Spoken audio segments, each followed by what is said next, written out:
YCP అధినేత జగన్ ఆయన భార్య భారతిని వ్యక్తిత్వ హననం చేసేందుకు కూటమి నేతలు ప్రయత్నం చేస్తున్నారని party state coordinator Sajjala Ramakrishna Reddy అన్నారు. అసలు విషయాన్ని డైవర్ట్ చేస్తున్నారని విమర్శించారు. లోకేష్ ట్వీట్ తర్వాత తమకు అనుమానాలు బలపడ్డాయన్నారు. అనుకోకుండా జరిగిన దానిపై కొమ్మినేని క్షమాపణ కోరినా వేధింపులకు గురి చేస్తున్నారని ఆరోపించారు. కొమ్మినేని కామెంట్లపై టీడీపీ సోషల్ మీడియాలో ఆర్గనైజ్డ్ ప్రచారం జరుగుతోందన్నారు. జగన్ సీఎంగా ఉన్నప్పుడు మహిళలపై చూపిన గౌరవం రాష్ట్ర ప్రజలు మర్చిపోలేరన్నారు. అధికారం ఇచ్చింది ప్రతీకారం తీర్చుకునేందుకు కాదన్న సజ్జల కూటమి సర్కార్ అరాచకాన్ని ప్రజలు గమనిస్తున్నారని తెలిపారు. లోకేష్ ఆయన ట్వీట్ పెట్టాక అనుమానం వచ్చింది మా వాళ్ళందరికీ, వీళ్ళేదో ఒక ఆర్గనైజ్గా పోతున్నట్టున్నారు, దీని మీద ఎక్కువ చేస్తారనుకొని.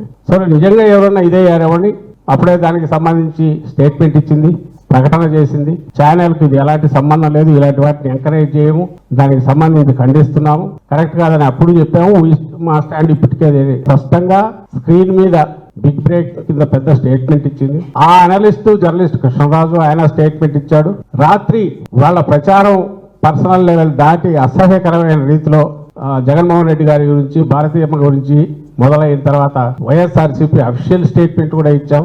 ఇది పార్టీకి సంబంధం లేదు, ప్లస్ అతను ఇచ్చాడు. పార్టీ ఇలాంటి వాటిని ఎంకరేజ్ చేయదు, దాన్ని పూర్తిగా ఖండిస్తున్నామని చెప్పాం.